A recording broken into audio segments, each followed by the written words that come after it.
जब भगवान ने वराह बन के हिरण्याक्ष का वध किया, उसी दिन से हिरण्याकश्यप ने भगवान नारायण से बैर ले लिया। समय आने पर इसका कयादु नाम की राक्षसी से विवाह किया। बड़ी शांत चित्त देवी है। और कयादु से इनके 4 पुत्र हुए, प्रहलाद आदि। प्रहलाद जी मां कयादु के गर्भ में है। और इधर इस हिरण्याकश्यप के मन में भाव आया कि मुझे नारायण से बदला लेना है, तो तब करना पड़ेगा। मंद्रांचल पर्वत पर गया, दोनों पांव पे खड़ा हो गया। पांव ही नहीं, पांव के अंगूठे पे दोनों हाथ ऊपर कर लिए।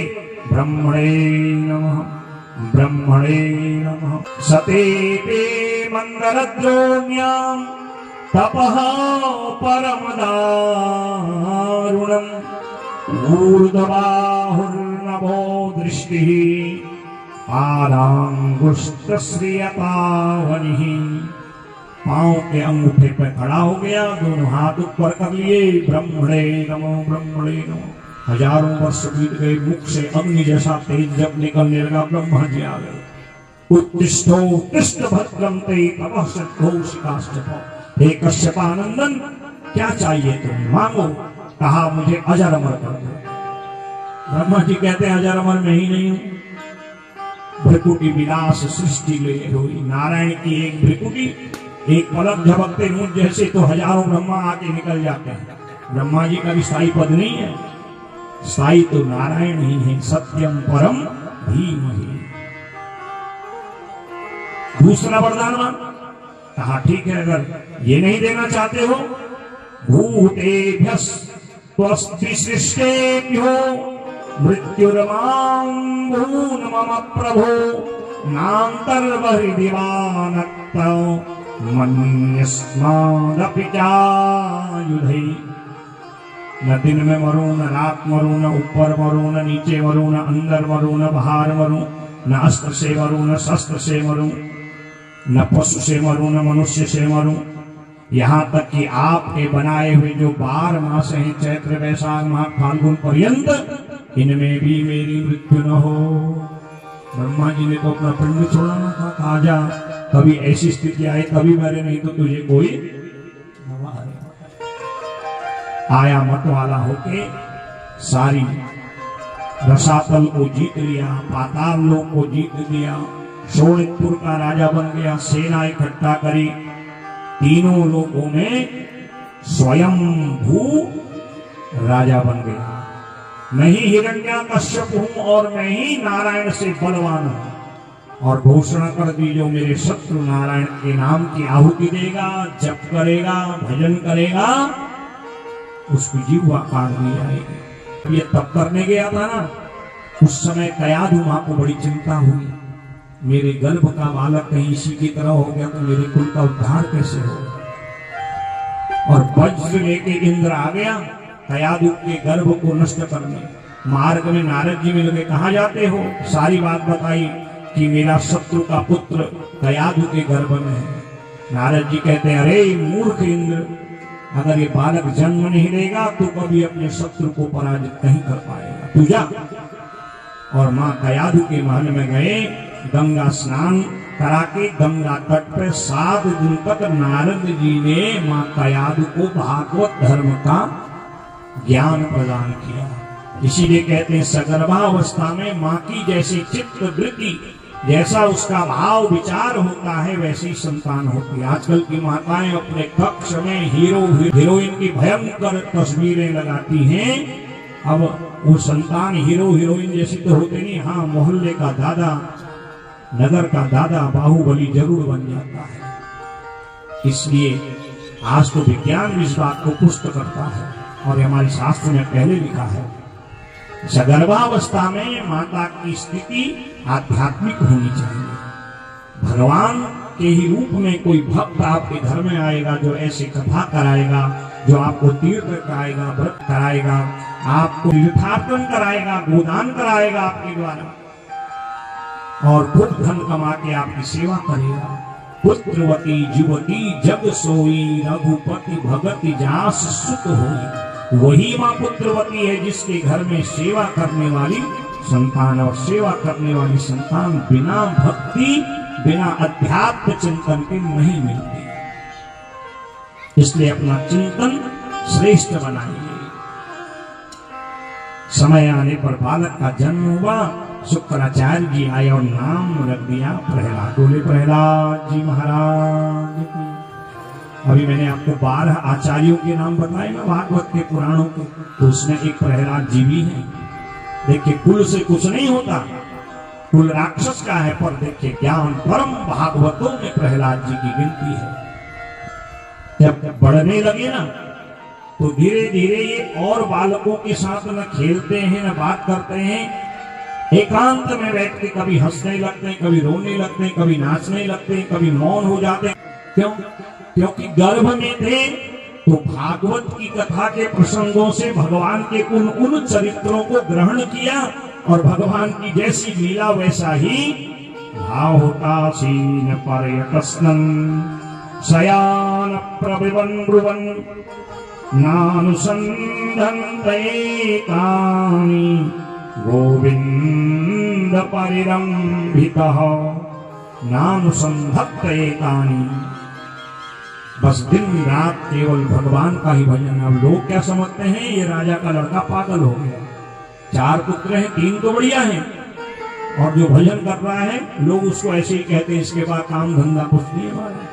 ज्यादा भजन करोगे लोग मजाक बनाएंगे, नहीं करोगे फिर भी मजाक बनाएंगे, कहेंगे बड़ा नास्तिक है, कथा भी नहीं सुनता, दान भी नहीं करता, कीर्ति भी नहीं करता। इसलिए किसी की मत सुनो। जैसे आपका कल्याण हो, जेहि बीती हो ही नाथ हित, मोरा करम सुबेगी दास में थोड़ा। जैसे आपका कल्याण हो वैसा कार्य करिए। कल्याणकारी भगवान के ही नाम से, उसके चिंतन से ही होगा। लोग जाके हिरण्याकश्यप से कहते हैं, अरे राजा तेरा बेटा पागलों की तरह हरकत करता है, कभी नाचता है, कभी मौन हो जाता है, कभी लड़ने लगता है, कभी हंसने लगता है। बुलाया प्रहलाद को भरी सभा में, गोद में बैठाया। बेटा क्या तेरी ये हरकतें हैं जो ये बता रहे हैं? हाँ पिताजी। शुक्राचार्य जी को बुलाया। अरे मेरे राज्य का उत्तराधिकारी ऐसी हरकतें होंगी, कैसे राजा बनेगा? शुक्राचार्य जी आए। हाँ बात बताइए राजा। कहा देखो इस बालक की बड़ी अजीब हरकतें हैं प्रहलाद की, जरा इसकी कुंडली तो बनाओ। तो जब शुक्राचार्य जी ने कुंडली बनाई बड़ा आश्चर्य हुआ। कहा राजा हिरण्याकश्यप की कुंडली में तो 9 ग्रह होते हैं और इसकी कुंडली में 10 ग्रह हैं, और ये सारा खेल 10वें ग्रह ने ही बिगाड़ा है। कहा ये कौन सा ग्रह है? कृष्ण ग्रह गृहीतात्मा नभेद जगदीदृशम। इसकी कुंडली में कृष्ण नाम का एक काला काला ग्रह लग गया है। कहा उस ग्रह का प्रभाव क्या होता है? अरे राजा ये ग्रह सबको ग्रसित नहीं करता, ये जिसको लग जाता है उसकी स्थिति ऐसी होती है। मेरे तो गिरधर गोपाल, मेरे तो गिरधर गोपाल, दूसरो न कोई, दूसरो न कोई, या किसी है मोर मुकुट, या किसी है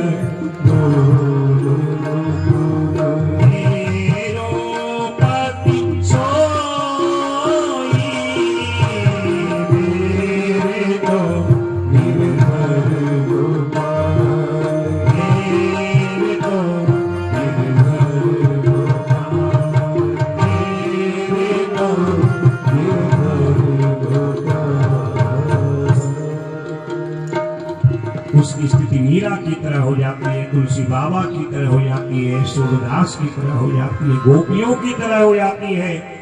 उनको उनके प्रियतम के अलावा दूसरा कोई अच्छा लगता ही नहीं। जहां पर जाके सत्य सने हो, मिलहि ताहु सुख कछु नहीं संदेश। जिसकी लौ, जिसका प्रेम, जिसका भाव जहां पर रुक गया, उसको पाए बिना उसको शांति नहीं मिलती। कृष्ण ग्रह सबको ग्रसित नहीं करता।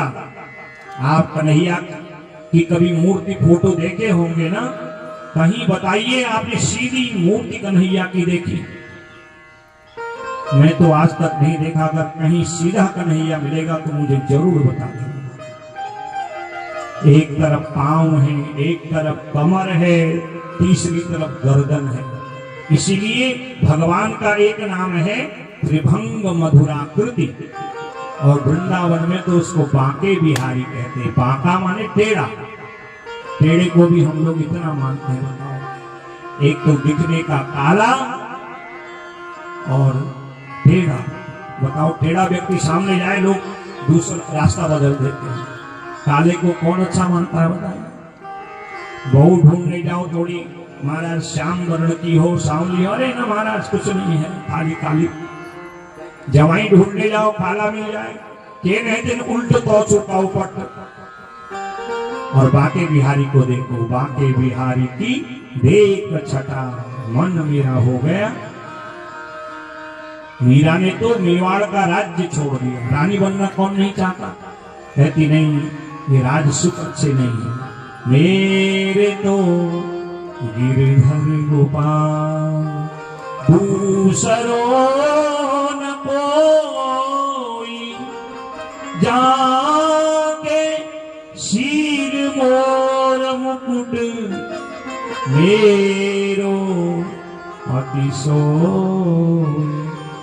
पति का मतलब भोगी पति नहीं, पति माने पालयति, जो मेरे जन्म जन्मांतरों की पालना कर रहा है वही मेरा पति है। जो दुर्गति से सदगति दे वही पति है। मुझे कुछ नहीं चाहिए, क्योंकि जिसका जिस पर प्रेम होता है उसको पाए बिना उसको शांति मिलती नहीं। मेरे कन्हैया हैं ही ऐसे, 3 बार टेढ़े, उसमें भी श्याम वर्ण के, परंतु जिनसे उनकी लव लग जाती है, उनको देखे बिना, उनको गाए बिना, उनका नाम लिए बिना उनको शांति ही नहीं होती है। बोले बांके बिहारी लाल की, बांके बिहारी मुझे रखियो चरणन में। सारी दुनिया उन पर न्यौछावर है। इसलिए सबके समझ में नहीं आते, सबके पल्ले नहीं पड़ते। टेढ़ी लकड़ी पहले सुराई में घुसती नहीं है, और अगर घुस गई फिर निकलती नहीं है। ये कन्हैया सबके इस शरीर में प्रवेश नहीं करते, सबके पल्ले पढ़ते ही समझते ही लोग तो अनेक प्रकार के प्रश्न कर देते हैं इनकी लीलाओं पर जिनकी समझ में इनकी लीला आ जाती है, फिर वो महाराज एक क्षण भी इनके बिना नहीं रहते। यही हाल है। आज प्रहलाद जी का कहा इसको अपने गुरुकुल में ले जाओ, और गुरुकुल भी कैसा बनाया है, हिरण्याकश्यप राक्षसी विश्वविद्यालय। ऐसी यूनिवर्सिटी बना दी जहां राक्षसी विद्याएं पढ़ाई जाती है। राक्षसी विद्याएं क्या है? छल कपट द्वेष राग विवाद, यही तो राक्षसी विद्याएं हैं। और इसको वो पढ़ाओ जो मैं चाहता हूं, ये मेरे शत्रु का नाम न लेवे। ले गए गुरु जी, पाठशाला में पढ़ाया लिखाया। एक दिन प्रहलाद जी को बुलाया, भरी सभा में गोद में बैठाया। बता बेटा तुमने क्या पढ़ा, हमको ये बताओ। कहा मैं आपको क्या बताऊं? तत्साधु मन्ये सुरवर्य देहिनां सदा समुद्विग्नधियां सद्ग्रहा हित्वात्मपातं गृहबन्धकूपं वनं गतो यत् हरिमां श्रयेत। मेरा तो एक ही सिद्धांत है, ये दुनिया के धंधे धोखे वाले हैं। जिसको अपना मानो वही तिरस्कार करता है। पत्नी के लिए सब कुछ करो, थोड़ी मन की न करो, महाराज शेरनी बन जाती है। पति की सेवा करो, हर बात में गुस्सा है। जिस संतान को पालते हैं पोसते हैं, वही संतान बड़ी होकर आंख निकाल के अनाथालय में भेज दे रही है। ऐसी स्थिति है आज लोगों की। मैं भी, हमारे एक मित्र हैं बहुत बड़े डॉक्टर, उनके साथ दिल्ली जा रहा था, 2 महीने पहले की बात है।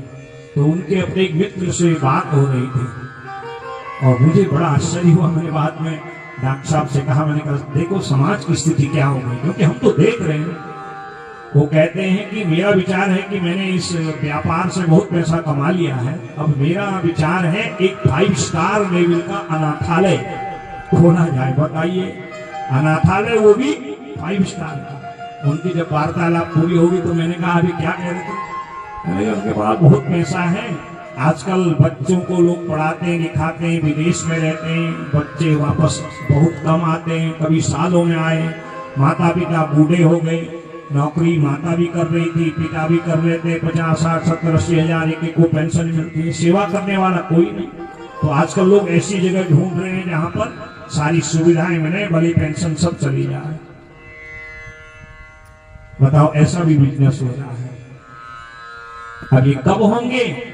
जब हमारी प्रवृत्ति आध्यात्मिक नहीं होगी। हम बच्चों को अगर अच्छा संस्कार देंगे तो वो संस्कार बुढ़ौती में हमारी सेवा करेंगे। और आज यही प्रहलाद जी कहते हैं, हम जिनको अपना मानते हैं वही तिरस्कार का भाव रखते हैं, और जिसको नहीं मानते वह अपना है। और वो अपना कौन है? वो परमात्मा, जो आत्मा रूप में रहता है, जिसको विषय वासनाओं से हमने ढक दिया है। इसलिए हरिमाश्रय तो सब कुछ करो पर उस परमात्मा का कभी त्याग मत करो, क्योंकि वही अंते नारायण स्मृति, जीवन भर अगर स्मरण करोगे मुक्ति उन्हीं के नाम से मिलेगी, दुर्गति से बच जाओगे। कहा इतनी बात करता है और मेरे शत्रु का नाम लेता, जाओ उसको पढ़ाओ, यही पढ़ा रहे हो। महाराज ये गुरुपुत्र कांपने लगे, महाराज आपके बेटे को हम पढ़ाते कुछ और है, ये कहता कुछ और है। कुछ दिनों बाद प्रहलाद को फिर बुलाया, गोद में बैठाया। प्रहलाद उच्यताम तात स्वधीतम किंचिदोत्तमम्। बेटा तुमने क्या सीखा? कहा पिताजी सीखा तो बहुत कुछ, सिखाया तो मेरे को बहुत गया, पर मैंने जो गर्भ में अपने पूज्य गुरुदेव नारद जी से सीखा, अपनी माँ कयादु से सीखा, उसको मैं कभी भूल नहीं सकता। क्योंकि बच्चे की पहले गुरु उसकी माँ है, जैसा वो संस्कार देती है उसका वो पालन करता है।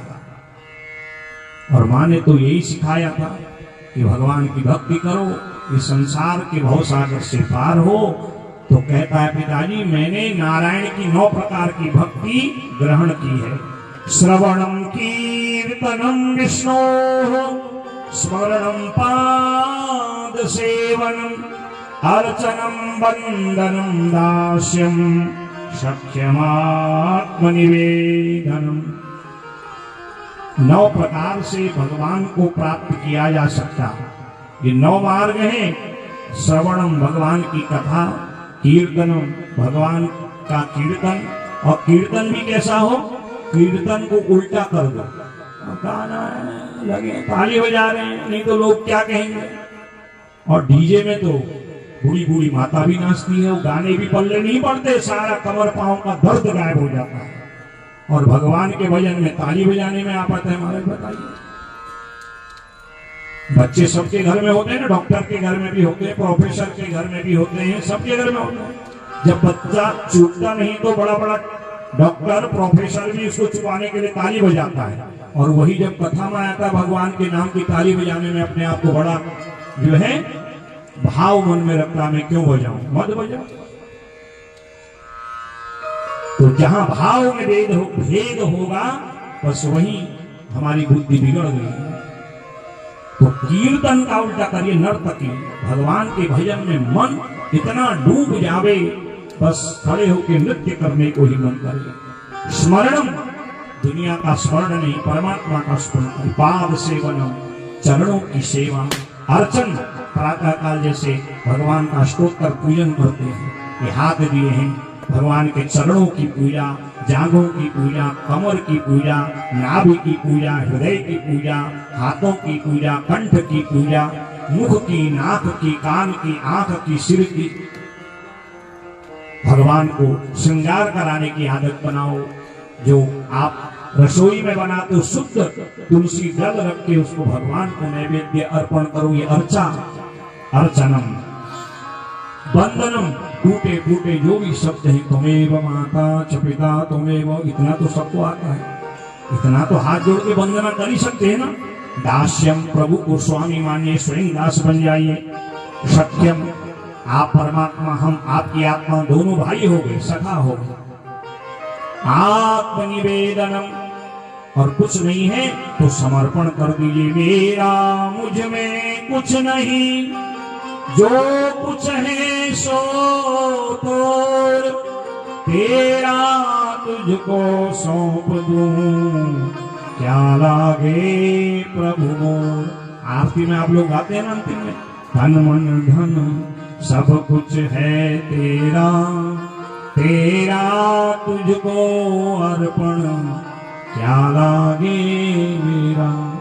इतना तो जरूर कहते हो क्या लागे मेरा, और सबसे फटा पुराना सबसे छोटा नोट निकाल के भगवान को अर्पण कर देते हो या दान पेटी में डाल देते हो। कौन देख रहा है?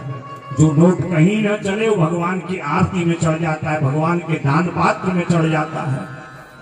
और बेटा बेटी के ब्याह के नाच में महाराज 500-500 के नोट ऐसे घुमा के डालते मानो घर में नोट की फैक्ट्री लगी हो। और कभी जब भगवान की सेवा की बारी आए, बेटा की शादी में पंडित जी कहे महाराज थोड़ा कलश के लिए है, थोड़ा पूर्ण पात्र का गोदान का पैसा दिए। अरे पंडित जी बार बार पैसे की बात करते हो, बताइए। बैंड वाले को हजारों देते हो और सारी मर्यादा छोड़ के उन लोगों के आगे नृत्य करते हो, और नोट ऐसे लुटाते हो जैसे घर में छपाई मशीन लगाई हो। क्योंकि वाली जी, और जब भगवान की सेवा की बारी आई, सबसे फटा पुराना जो कहीं नहीं चले, टेप से भी चिपकाते हैं। आंडवाल जी आपको भी मिला होगा कई बार, और लिफाफे में रख के ऐसे देते हैं, 50 रुपए का लिफाफा और नोट। अब हम तो ये अपनी बात में हमें तो आनंद है, हम तो वहां के बिहारी की कृपा से परिपूर्ण है, बहुत है। और समाज की स्थिति देखता हूं, कभी कभी पुरोहित वर्ग की आपस की वार्तालाप को सुनता हूं, लाखों रुपया बेटा बेटी की शादी में, और पंडित जी को देने की बात बारी आएगी, अरे पंडित जी आपने वहां भी बताइए। पुरोहित है आपके वो, जो अगर सरल भाषा में कहो, जो आपके पूरा हित चाहते हैं, जो आपके दादा परदादा से, और तिवारी जी कह रहे थे हमारे पिताजी के बिल्कुल भाई जैसे हैं, और हम इनके बिना कोई भी कार्य नहीं। और मैं अपनी कहूं, जब कोई कथा के लिए आता, मैं पहले कहता हूं अपने पुरोहित जी को जरूर निमंत्रण दीजिए, उनको बुलाइए, उनकी स्थिति को देखिए, चाहे एक दिन उपस्थित हो, मगर पूरी कथा में और है। क्योंकि हमारे शास्त्र में लिखा है, आपने जो पूजा पाठ दान पुण्य यज्ञ कन्यादान आदि किया, वो परिपूर्ण कब होता है? ब्राह्मण वचनात् परिपूर्णम। ब्राह्मण देवता कहते हैं जजमान परिपूर्ण हो गया, तो भगवान कहते हैं मैं उसको पूर्ण फल दे देता हूं। और आज हमारी समाज की गति देखिए, सारे ब्याह में सबकी पूजा होती है, ब्राह्मण देवता को कोई पूछता ही नहीं। मैं तो अपनी कौम में इन शादियों से वैसे डरता हूं, और बहुत आवश्यक हो गए हाथ जोड़ा जो भी व्यवहार है उसके बाद, क्योंकि वहां हमारे मतलब का न खाना है न पीना है, वैसा तो हम खाते भी नहीं जैसा वहां चलता है आज के समय में। अब तो क्या क्या नहीं हो रहा है, सब संस्कृति को और विशेष करके हमारे पर्वतीय लोगों ने तो इतना बिगाड़ दिया है। कैसे हमारे संस्कार थे, क्या हमारी मर्यादाएं थी, और कितना आनंद आता ब्याह में पहले। इतना शोर गुल गाने का जिसका कोई हिसाब नहीं है महाराज, किसी से बात भी नहीं हो सकती, और खा पी के सब लोग चले जाते हैं, तब दूल्हा राजा आता है, सबका जूठा खाता है, और नाम है बर नारायण। होता है ना अक्सर। रात को 12 बजे तक कौन रुकेगा महाराज? इतनी बीमारियां लोगों को समाज में है। लोग आए, कोई लिफाफा दे गया, खासकर 10-20 लोग रह जाते हैं, या थोड़ा जिनको वो पान किया होता है वो थोड़ी पागलपने में वही रहते हैं, और सब खा लेते हैं। नहीं तो पहले तो पुराने समय में क्या होता था, दूल्हे अर्घ आदि होता था, फिर बर नारायण को नई थाली में नीचे मांस चावल पैसा रख के तब उसको भोजन पवाया जाता था। जब वो खाते तब सब बराती और घराती खाते थे, क्योंकि क्यों? बरम नारायण स्मृतः, बर जो है वो नारायण है, नारायण को जूठा नहीं दिया जाता। और जूठा किसको दिया जाता है? जिसका तिरस्कार किया जाता है, जो किसी काम का नहीं होता। इसलिए तो आजकल गृहस्थ में सबसे ज्यादा लड़ाई है। लाखों की वो ड्रेस बनाता है, लाखों की गाड़ी बुक करता है, लाखों खर्च करता है, और जब ब्याह के दिन खाता है सबका जूठा। जब सबने खा लिया जूठा ही तो हुआ ना। अब मती जैसे अन्न खाओगे वैसा मन बनेगा, जैसा खाओगे अन्न वैसा बनेगा। ये भावावेश में समाज की स्थिति देख के मैंने आपको बातें बताई। ये सब विचारणीय है, किसी न किसी को तो बदलने के लिए आगे आना ही पड़ेगा।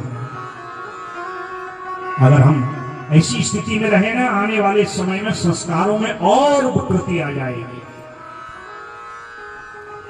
सब काम तो अब किराए में हो रहे हैं, और कुछ दिनों बाद संतान भी किराए में मिलेगी। हाँ, बेटा पढ़ने लिखे विदेश चले जाएगा, बहू को ले आएगा, किसकी शादी करोगे, कैसे उत्सव मनाओगे? इसलिए पढ़ाइए लिखाइए, संस्कार दीजिए। यही आज प्रहलाद जी कहते हैं, मेरे को जो संस्कार है ना, ये मेरी माँ के संस्कार है। और अंतिम जो पिताजी भक्ति है वह है समर्पण। तेरा तुझको सौंप दूं, क्या लागे प्रभु मोर, त्वदीय वस्तु गोविंद तुभ्यं मे समर्पण। आया गुस्सा, कहा तुझे पढ़ाया लिखाया इसीलिए तू मेरे शत्रु की जो है स्तुति करे। नेत्रों से अग्नि निकल रही है। दोनों प्रोफेसर खड़े हैं, संडा मरकावी। अरे तुम यही इस भोले भाले मेरे बेटे को पढ़ाते हो? कहा महाराज, आपके बेटे को तो पढ़ाते हम कुछ और ही हैं, और इससे पूछो बताता कुछ और ही है। न मत प्रणीतम न पर प्रणीतम, सुतो वदत्येष तवेन्द्र शत्रु, नैसर्गीयम् अतिरस्य राजन्, नियच्छ मन्यम् कदनाः स्ममानः। हे इंद्र शत्रु, हे हिरण्याकश्यपु, कुछ लोग तो होते किसी के सिखाने पे आ जाते हैं और इशारा करो ऐसा करते हैं। ये तो बड़ा विचित्र बेटा है तुम्हारा, न किसी के सिखाने पे आता है न किसी के कहने पे आता है। न मत प्रणीतम न पर प्रणीतम, न हमारे सिखाने पे न दूसरे के सिखाने पे आता। नए सर्ग की यम, इसकी जो जन्म से ज्ञान और भक्ति की बुद्धि है वो सहज है। कहा अब की बार मौका नहीं दूंगा मैं। ले गए प्रहलाद जी को, पढ़ाया लिखाया। एक दिन गुरुजी ने कहा, बेटा जो हमने तुम्हें ये पढ़ाया है ना क्लास में, कक्षा में, वह इसका अभ्यास करो, रिवीजन करो, और तुम मॉनिटर, हम कुछ दिन के लिए बाहर जा रहे हैं। प्रहलाद जी को मिला मौका। अब प्रहलाद जी क्या पढ़ाएंगे? जो उनको आता है। सारा गुरुकुल का वातावरण भक्तिमय कर दिया और कहा, देखो मेरे जो गुरुजी हैं, आपके जो गुरुजी हैं, वो हमें जो बताते हैं ना, वो पिता के भय के कारण बताते हैं। वो भी जानते हैं ये सही नहीं है। हम जो है कुमार अवस्था के हैं, और कुमार अवस्था चौराहे की अवस्था होती है। जैसे कोई व्यक्ति चौराहे पे खड़ा है, उसको दिशा का ज्ञान न हो तो विपरीत दिशा में जाके भटक जाएगा। वैसे ये जो युवा अवस्था, जवानी की अवस्था है, चाहे वो युवक है युवती है, वो ऐसी जो है चौराहे की अवस्था है। यदि कोई सत्संग कराने वाला गुरुजी मिल गया, संस्कार देने वाला मिल गया, अच्छी बात बताने वाला मिल गया, तो वो अच्छे मार्ग पर चलते हैं। और यदि कोई भटकाने वाला मिल गया, फिर जैसे आजकल हो रहा है, युवा लोगों में नशे का, केवल युवा नहीं युवतियां भी नशा कर रही है। कारण उनको उस अवस्था में कोई संस्कार देने वाला, दिशा दिखाने वाला नहीं। माता पिता ने पैसा दिया, देखा नहीं बच्चा क्या कर रहा है, अरे उसको देखिए, उस पर ऑब्जर्वेशन भी करिए, थोड़ा उसका परीक्षण भी करिए किस दिशा में जा रहा है। यही प्रहलाद जी कहते हैं, कौमाराचरे प्राज्ञो धर्वान् भागवतामिह, दुर्लभं मानुषं जन्म तदप्यध्रुवमर्धनम्। ये मानव तन बड़े भाग्य से मिलता है। बड़े भाग मानुष तन पावा, बड़े भाग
तन पार।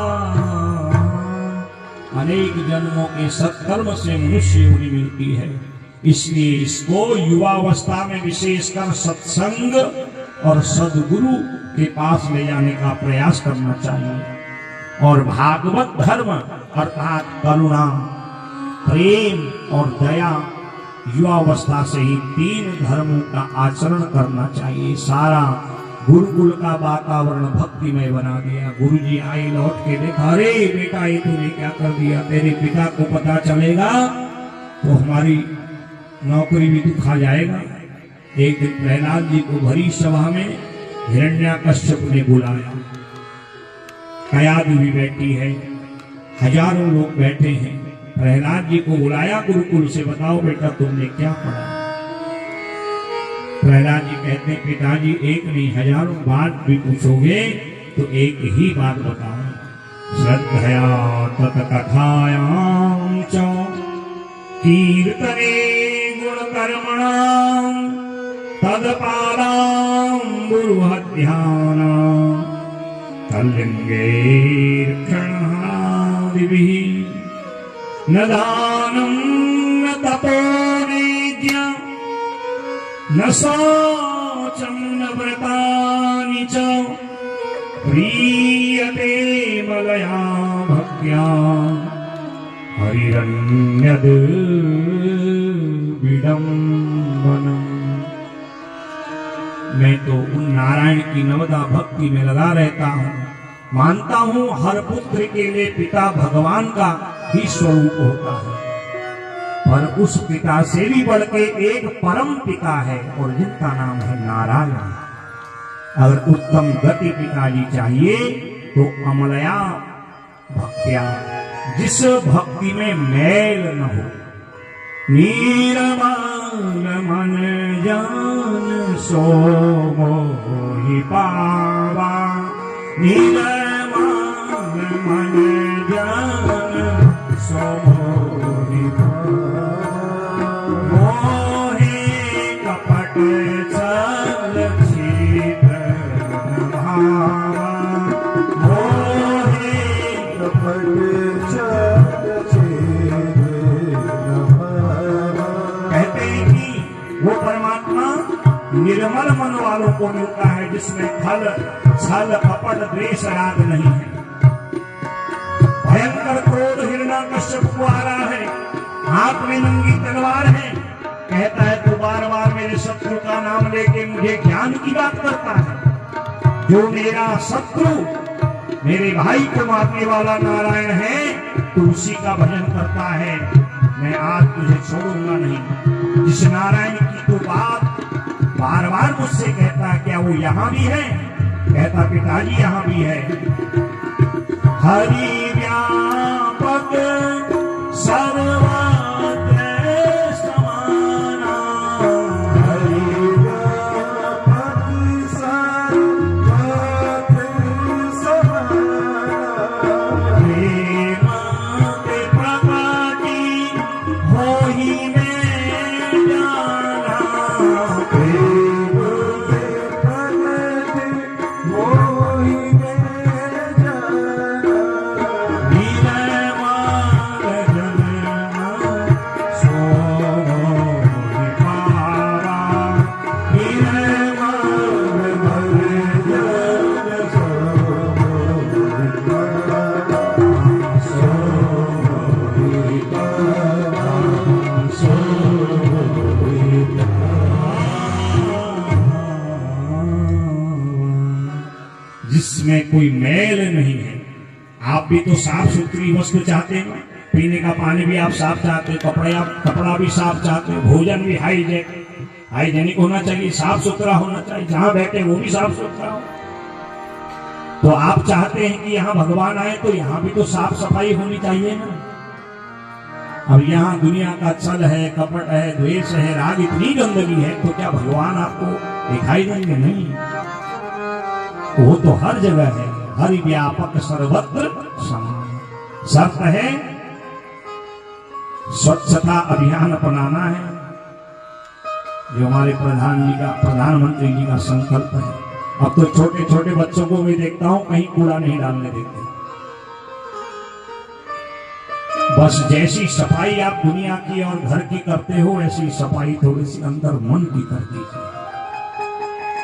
जैसे बाहर प्रदूषण न हो, हम लोग पर्यावरण संरक्षण में लगे रहते हैं, तो यहां भी एक विचारों का प्रदूषण है।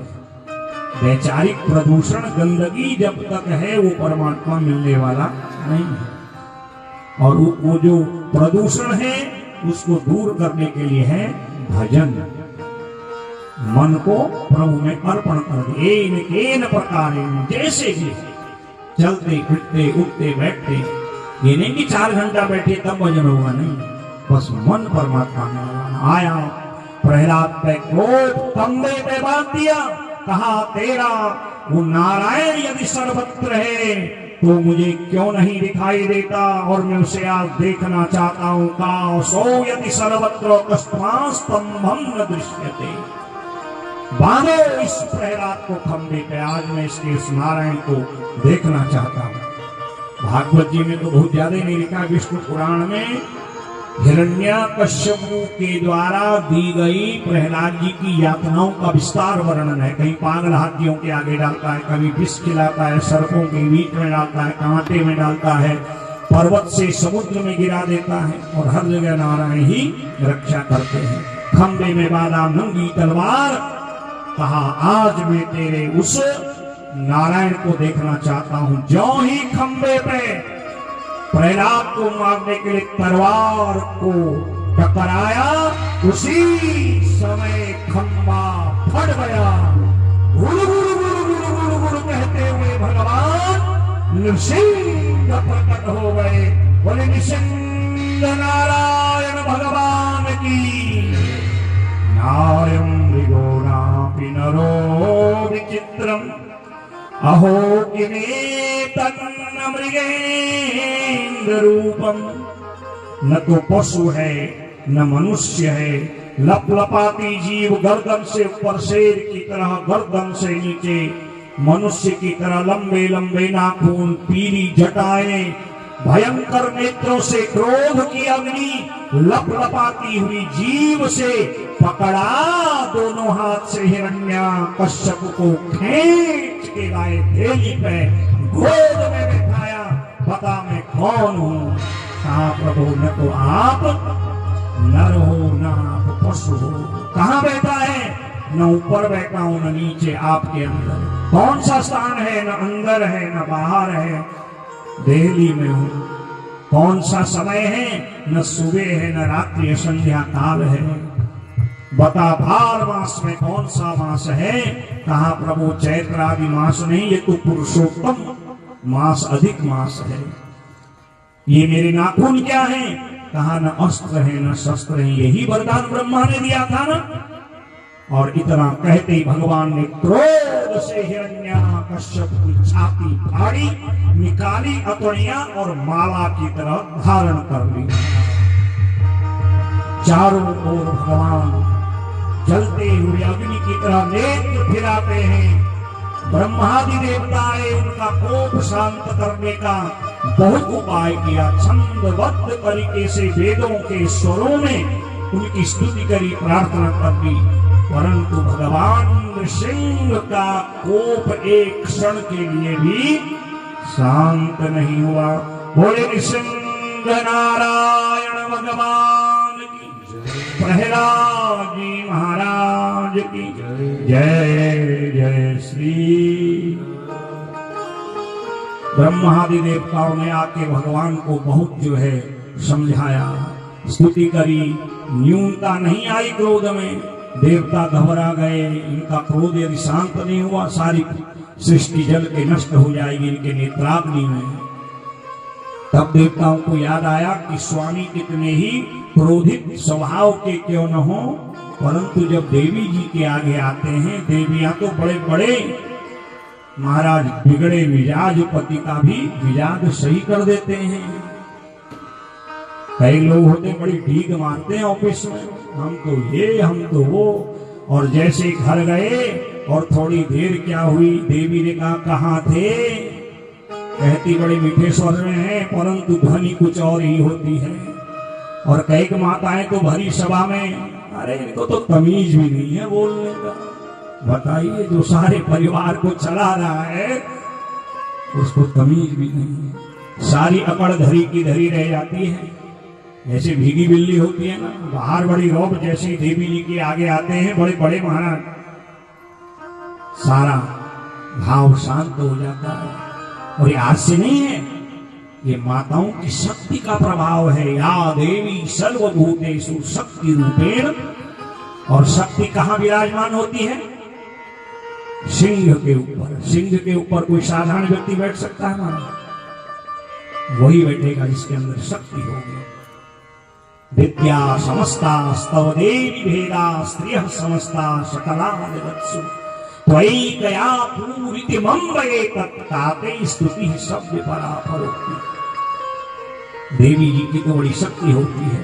4 दिन देवी घर से बाहर कभी मायके या काम से गई नहीं। घर की स्थिति देखिए, जिस घर में स्त्री नहीं होती ना, सब कुछ साधन वहां निरर्थक लगते हैं।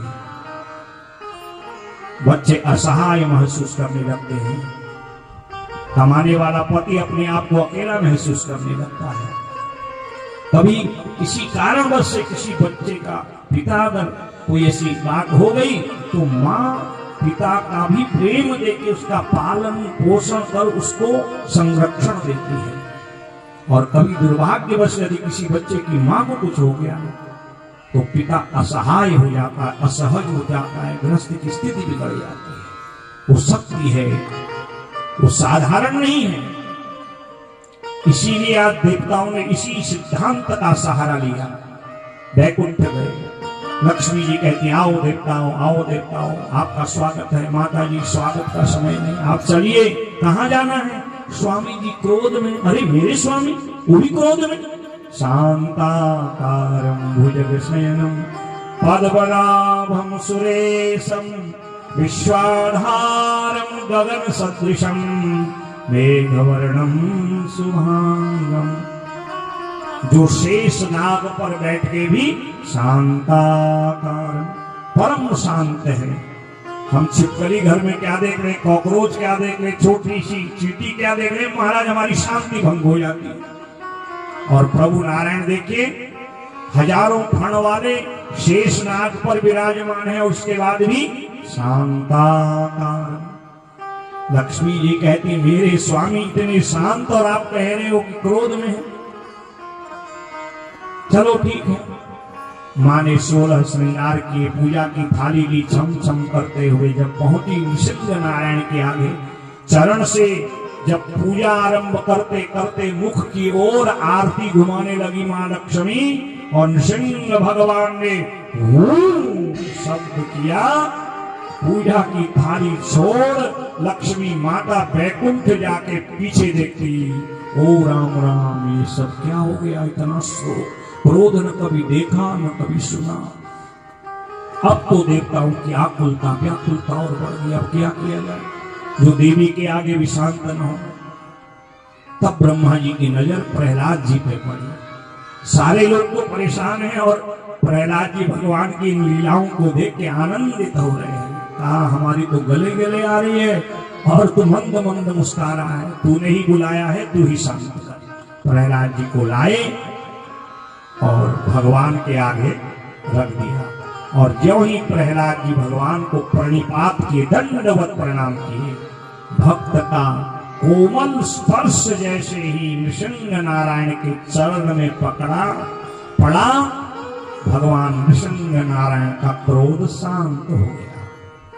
खौलता जल है, उसको अगर शीतल करना है तो आंच से हटा दो, क्योंकि जल का मूल गुण ही शीतलता है। अति कोमल रघुवीर स्वभाव, भगवान का तो स्वभाव दयालुता का है, उदारता का है, कोमलता का है, करुणा का है। इसे करुणा निधान कहा जाता है। वो तो भक्त पे क्लेश संकट के लिए क्रोध करते हैं। और ज्यों ही प्रहलाद जी चरण पकड़े, स्वपाद मूले पतितम तमर्भकम विलोक्य देवः कृपया परिप्लुतः उत्थाप्य तच्चीर्ण यदधात् कराम्बुजम् कालाहि विस्त्रस्तधियां कृताभयम्। जैसे ही प्रहलाद जी का स्पर्श भगवान के चरण में हुआ, करुणा निधान का क्रोध शांत और उनकी करुणा शक्ति प्रकट हो गई। दोनों नेत्र से नृसिंह नारायण की गंगा यमुना बहने लगी।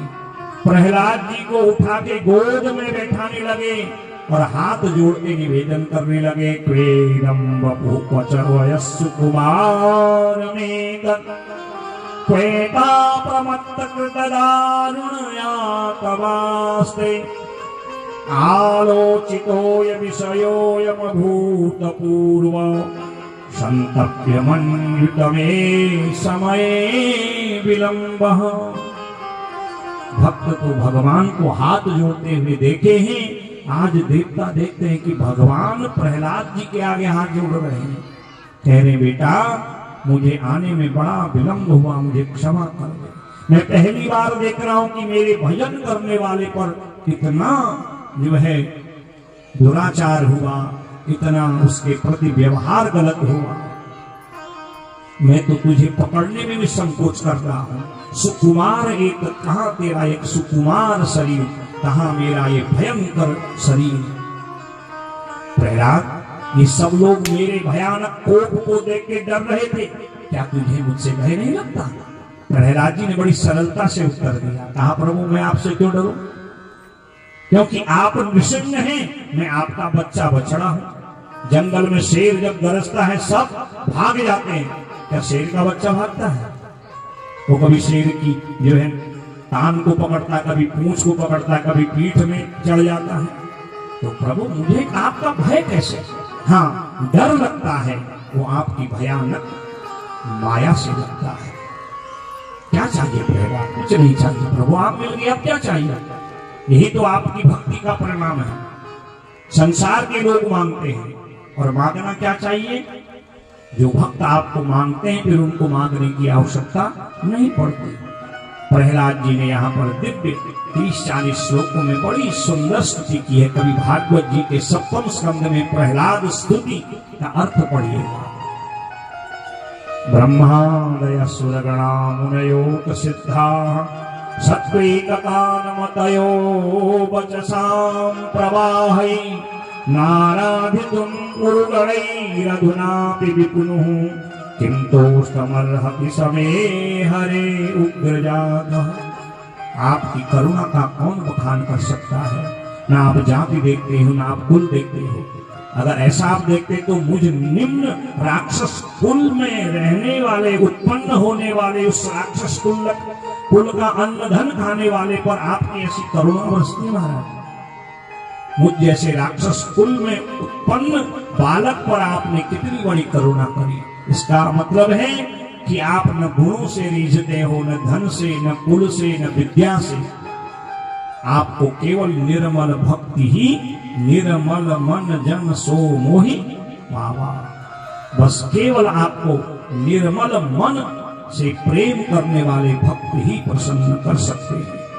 बड़ी सुंदर बात इसमें लिखी है। एक एक स्तुति, एक श्लोक भाव गर्भित है। भगवान कहते मांगो पर, प्रहलाद जी कहते नहीं मांगना। मां प्रलोभय, ये बार बार मांगने का प्रलोभन मुझे मत दीजिए। फिर प्रहलाद जी सोचते हैं भगवान बार बार मांग मांग कह रहे, अगर नहीं मांगूंगा, नहीं मांगने का भी तो अहंकार हो जाएगा ना। तो अंत तो प्रहलाद जी कहते हैं कि न सभृत्यः सएव वणिक, जो आपकी भक्ति करके कुछ मांग रखते हैं वो व्यापारी होते हैं। क्योंकि व्यापारी को जब हम कुछ देते तभी हमें कुछ देता है, हम पैसा देते तब सामान देता है ना। तो जो भक्ति में व्यापार करते हैं वो जो है व्यापारी वणिक के समान है, वो भक्त नहीं है। बस अब अगर आप कृपा करना चाहते हो तो मैं आपसे कुछ न मांगू, यही वरदान दीजिए। एक तरफ भगवान को देखते हैं, एक तरफ अपने मरे पिता को देखते हैं। भगवान समझ गए कम अवस्था में जब किसी के पिता की मृत्यु हो जाती है, उस बालक के मन पे क्या बीतती है। भगवान कहते चिंता मत कर, तेरे पिता की दुर्गति नहीं हुई है। अरे जो मेरे सामने हो और मेरे हाथों से मारा जाए तूने देखा जब तेरे पिताजी के मैंने प्राण निकाले हुए एक ज्योति मुझ में समाहित हो गई। अरे वो दोष से द्वेष से ही नारायण कहता तो था ना, भाय कुभाय अनख आलसहु नाम जपत मंगल दिस दसहु। उद्देश्य से ही भले मेरा नाम लेता था ना, जो मेरे हाथ से मारा गया हो उसकी दुर्गति कैसे हो सकती है। तो अब अपने पिता का अंत्येष्टि कर्म कर, और आज मैं तुझे वरदान देता हूं 7 कल्पों की तेरी आयु। आज भी प्रहलाद जी विचरण करते हैं। जन्मोत्सव जब हम मार्कंडेय पूजन करते हैं ना, उसमें प्रहलाद जी का भी नाम लेते हैं। 7 कल्प की आयु है मार्कंडेय जी की तरह, और 7 कल्प की आयु भोगने के बाद तो बद्रीनाथ में आके मेरे स्वरूप का चिंतन कर अंततः मुझ पे मिल जाना। और तेरा जैसा पुत्र जिस कुल में होता है, यहाँ भगवान ने लिखा है, स्वयं भगवान कहते हैं, त्रिसप्तभिः पिता पूता पितृभिः सहते नघौ यत साधोऽसि गृहे जातो भवान वै कुल पावन। तुझ जैसा परम भागवत, इसलिए मैं आपको शुरू में ही निवेदन करता हूं, आप कोई साधारण लोग नहीं, आप बड़े पुण्यात्मा, बड़े भाग्यशाली हैं, जिसके कुल में भागवत करने वाला, भागवत सुनने वाला, भागवत के श्लोक को उच्चारण करने वाला भक्त होता है। वो अपने 7 पीढ़ी इधर 7 पीढ़ी उधर और अगले 7 पीढ़ी 21 पीढ़ी के पितरों का उद्धार कर देता है। बोले प्रहलाद जी महाराज की। अब तो अपने पिता का अंत्येष्टि कर और 7 कल्पों की आयु भोग और शोणितपुर में राजधानी बना के निष्कंटक राज्य कर। प्रहलाद जी ने भगवान की बड़ी सुंदर स्तुति करे। नमो भगवते तुभ्यं पुरुषाय महात्मने हरे अद्भुत सिंहाय ब्रह्मणे परमात्मने। हे नृसिंह नारायण, मैं आपको प्रणाम करता हूँ। भगवान नृसिंह नारायण लक्ष्मी सहित वहां पर अंतर्धान हो गए। बोले नृसिंह लक्ष्मी भगवान की, लक्ष्मी नृसिंह नारायण की जय। जय श्री राम।